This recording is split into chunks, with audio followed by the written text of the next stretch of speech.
Olá, encorajadas! Seja bem-vinda a mais um vídeo aqui no nosso canal. Hoje é a nossa quinta aula do nosso estudo de Oséias e nós vamos falar sobre o capítulo 4 hoje. A gente viu os 3 primeiros capítulos falando aí sobre a vida pessoal de Oséias. A gente viu o seu casamento com Gomer, a gente viu os seus filhos, a gente viu a infidelidade de Gomer para com Oséias e a gente viu a restauração do casamento deles. Hoje nós vamos ver o início da profecia. O capítulo 4 inicia a profecia que o profeta Oséias vai ali falar ao povo de Israel, utilizando-se da sua história pessoal também. A gente começa o versículo do capítulo 4, versículo 1, com o verbo imperativo ouvir. Esse verbo é para chamar a atenção do povo de Israel para aquilo que Oséias iria falar. Ele diz: ouvi a palavra do Senhor. Ele queria dizer que não era uma palavra dele ou ele estava falando aquilo que ele gostaria de dizer, mas que vinha do próprio Senhor aquelas palavras. Aqui no capítulo 4 começa a se instaurar um cenário de tribunal, onde Deus ele é o promotor ali para apresentar as acusações contra o povo de Israel e o povo de Israel está ali na figura de réu. Então o profeta Oséias intima o povo para esse tribunal com ouvir a palavra do Senhor. E aí no decorrer do versículo a gente vê que o Senhor tem uma contenda contra os habitantes da terra.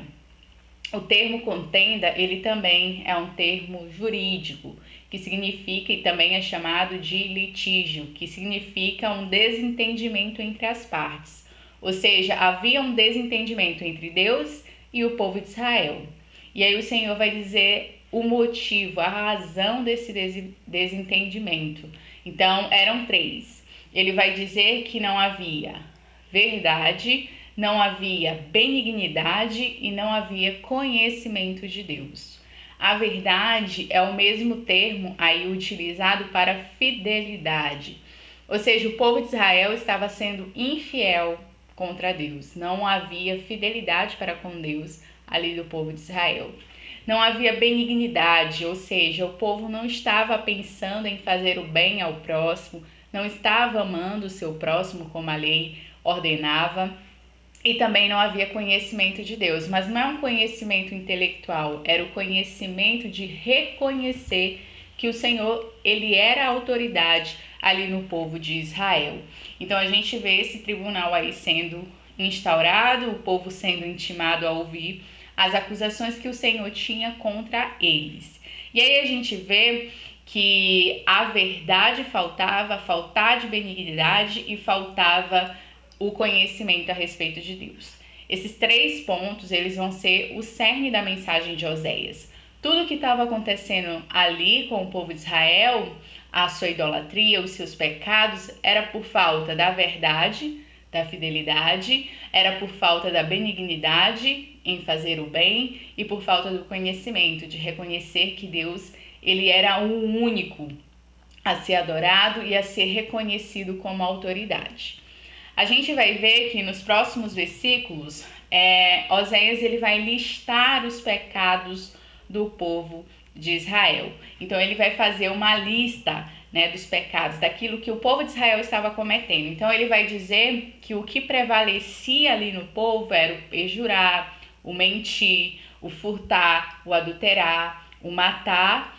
E a gente vê que isso está ali quebrando 5 dos 10 mandamentos. Se a gente for ler Êxodo 20, a gente consegue identificar que esses pecados listados aqui no versículo 2 de Oséias capítulo 4 vai justamente contra 5 dos 10 mandamentos. Então, matar ou adulterar, eles estavam quebrando a lei do Senhor, eles não estavam ali fazendo nada que agradasse a Deus, eles estavam totalmente desagradando, esquecendo-se da palavra do Senhor.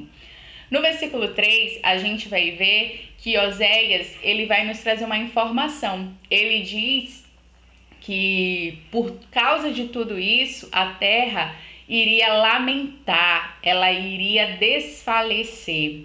Os peixes iriam ser tirados do mar, as aves dos céus e animais do campo também seriam ali atingidos.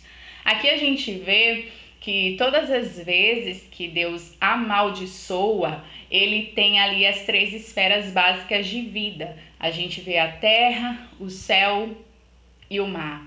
E aí a gente pode também se remeter às 10 pragas lá no Egito, ao dilúvio, ou seja, tudo aquilo que o Senhor faz envolve aí essas 3 esferas, né? Ou seja, o Senhor, ele atinge também o seu povo, né? Ele causa ali juízo ao seu povo através também do meio ambiente, né? Através das catástrofes, das calamidades. E o que atingiria ali o povo de Israel seria uma seca muito grande.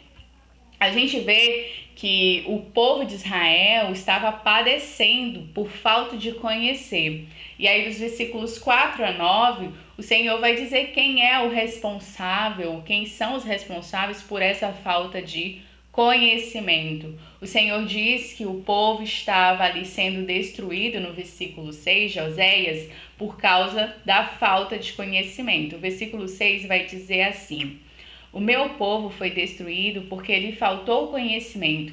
Porque tu rejeitaste o conhecimento, também eu te rejeitarei, para que não sejas sacerdote diante de mim, e visto que te esqueceste da lei do teu Deus, também eu me esquecerei dos teus filhos.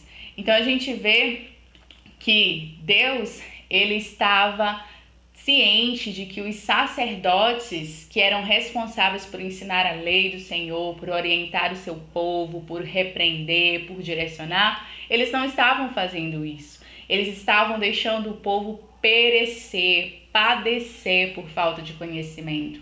Porque quanto mais o povo pecava, mais havia sacrifício.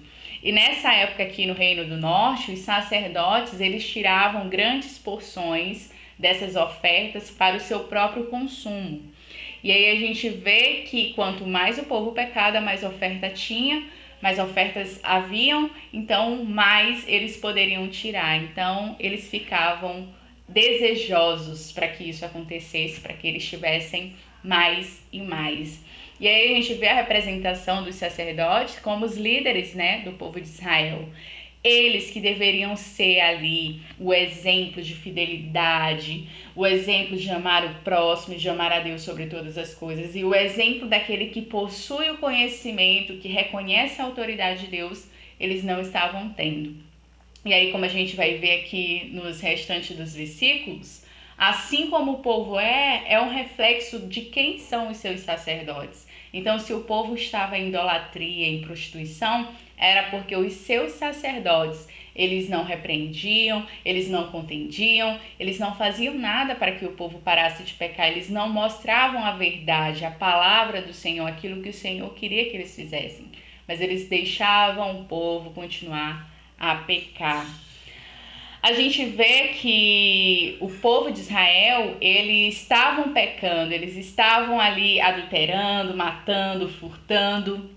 E o Senhor, ele responsabilizava os sacerdotes, de certa forma, por falta dessas ações, né? Por falta desse conhecimento, por falta de entender que aquilo ali não agradava o Senhor. E aí ele diz o que vai acontecer com os sacerdotes nos versículos 7 e 8. Ele diz: como eles se multiplicaram, assim pecaram contra mim, eu mudarei a sua honra em vergonha. O Senhor, ele iria ali colocar os sacerdotes em uma posição de vergonha por aquilo que eles estavam fazendo com o povo de Israel. E comem da oferta pelo pecado do meu povo, e pela transgressão tem desejo ardente. Os sacerdotes, eles desejavam para que o povo pecasse mais e mais. Mas o Senhor diz que vai lhes dar o que? A recompensa. Então, dos versículos 4 e 9, a gente vê essa relação aí do sacerdote como sendo um dos culpados, né? Um dos causadores dos pecados aí do povo de Israel. E agora o profeta Oséias, a partir do versículo 10 até o 19, ele vai se voltar para o povo e vai dizer o que o povo estava fazendo, porque eles também estavam sendo ali responsabilizados. Eles eram responsáveis também. O sacerdote, ele tinha uma parcela ali de responsabilidade, mas o povo também, porque o povo também sabia quem era Deus, o povo também conhecia quem era Deus. Por mais que os sacerdotes, os líderes, não estivessem ali direcionando eles, Eles ainda tinham o conhecimento a respeito de Deus, mas eles trocaram Deus, eles abandonaram a Deus por outros deuses. A gente vê no versículo 10, diz: eles comerão, mas não terão o suficiente. Eles se prostituirão, mas não aumentarão a prole, porque abandonaram o Senhor para entregarem à prostituição, ao vinho velho, ao novo, o que prejudica o discernimento do meu povo. Eles pedem conselhos a um ídolo de madeira e de um pedaço de pau recebem resposta. Um espírito de prostituição os leva a desviar-se. Eles são infiéis ao seu Deus. Aqui a gente vê um reflexo dos dois deuses que o povo de Israel estava adorando naquele momento. Eles estavam adorando a Baal, que era um deus ali conhecido pelo deus do tempo, das estações do ano, da chuva, da prosperidade, da fertilidade. Então eles achavam que adorando a Baal eles teriam sucesso, eles seriam prósperos, eles conseguiriam ali se multiplicar. Mas o Senhor diz o que vai acontecer? Que eles vão comer, mas não vai ser o suficiente. Que eles vão se prostituir, mas eles não vão conseguir aumentar a prole, eles não vão ter filhos, eles não vão conseguir se multiplicar. E aí a gente vê que o povo de Israel estava numa degradação moral num nível muito extremo, porque o povo de Israel estava se prostituindo, adulterando, e não só cultualmente, mas fisicamente também. A gente vê que o povo de Israel estava adorando um ídolo de madeira, aquele que não ouve, aquele que não fala, que não pode fazer nada. A gente tem um episódio na Bíblia que fala, né, sobre os adoradores ali de Baal pedindo chuva, clamando por chuva, mas a chuva só vem quando Deus permite. A gente vê a soberania do Senhor, porque o Senhor é o Deus da chuva, é o Deus do tempo, é o Deus da prosperidade, o Deus da fertilidade. É o Senhor quem nos dá todas essas coisas. Então tudo se detém na mão do Senhor.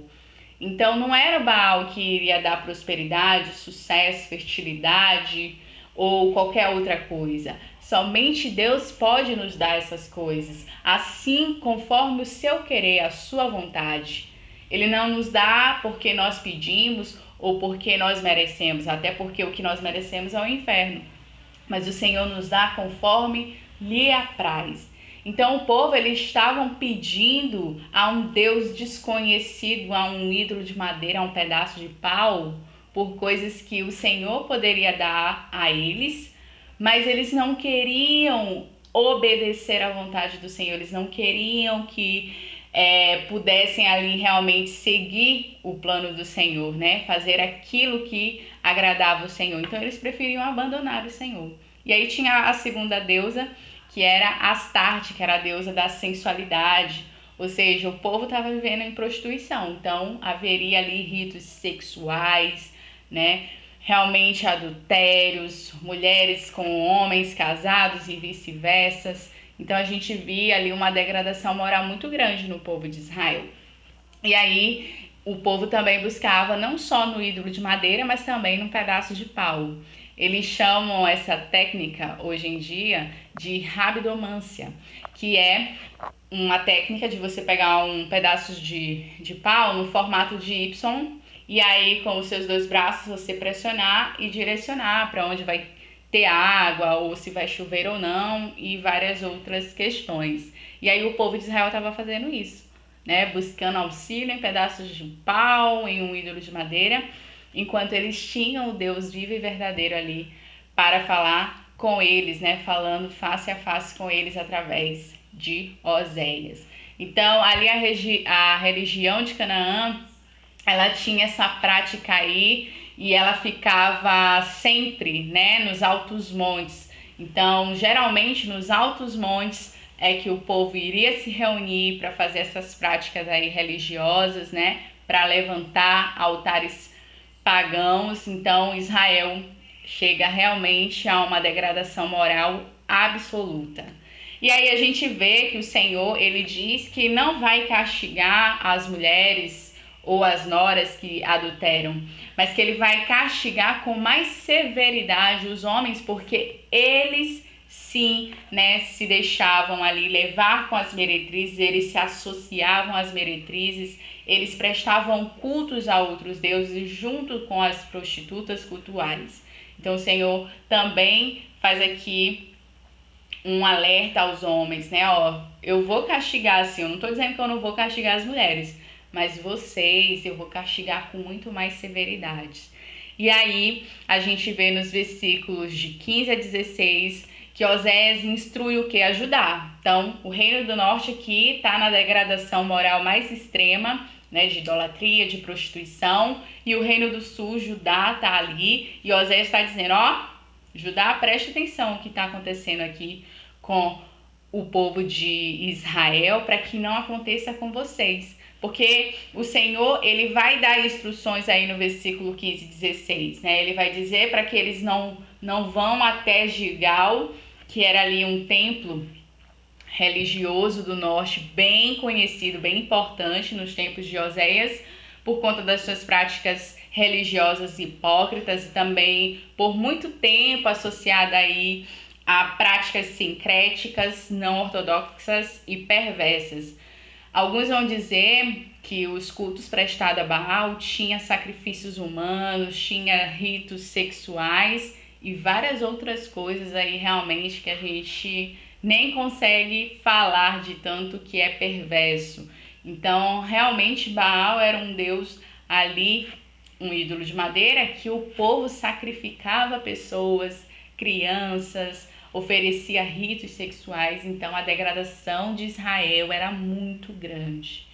E aí o Senhor também diz para que eles não subam até Bet-Aven, né, que significa aí a casa da iniquidade. Isso aqui foi um pouco sarcástico da parte do profeta Oséias ali, fazendo referência a Betel, que era a casa de Deus, né, e Bet-Aven, a casa da iniquidade.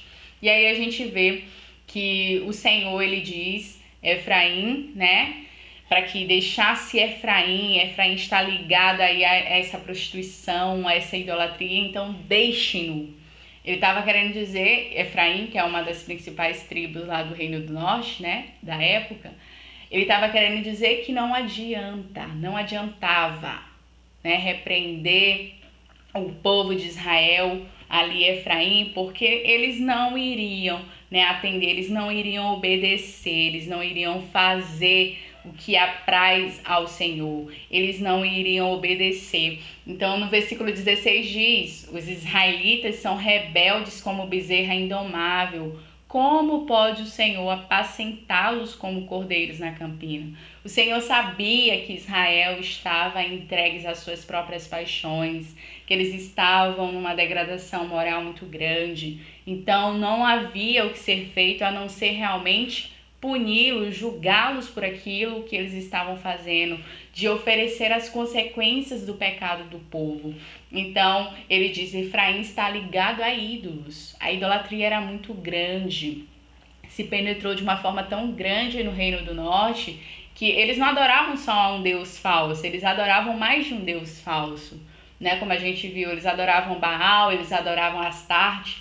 Então, havia um politeísmo muito grande ali, eles adoravam vários deuses, então havia muita idolatria. E aí o Senhor diz que eles vão continuar na prostituição, né? Mesmo quando acaba a bebida, ou seja, alguns iriam dizer que o povo só adorava outros deuses quando estava bêbado, quando estavam consumindo bebidas, mas não, o Senhor diz, mesmo quando acaba a bebida, vocês ainda continuam o quê?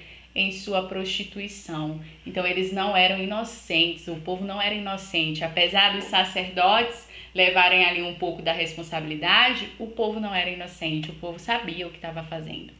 E aí o Senhor encerra com o versículo 19 dizendo, um redemoinho os varrerá para longe e os seus altares lhes trarão vergonha. E aí é semelhante aos Salmos 1, capítulo 1, versículo 4, que diz que o ímpio é como a palha que será lançada fora, né? Que também será levada pelo vento.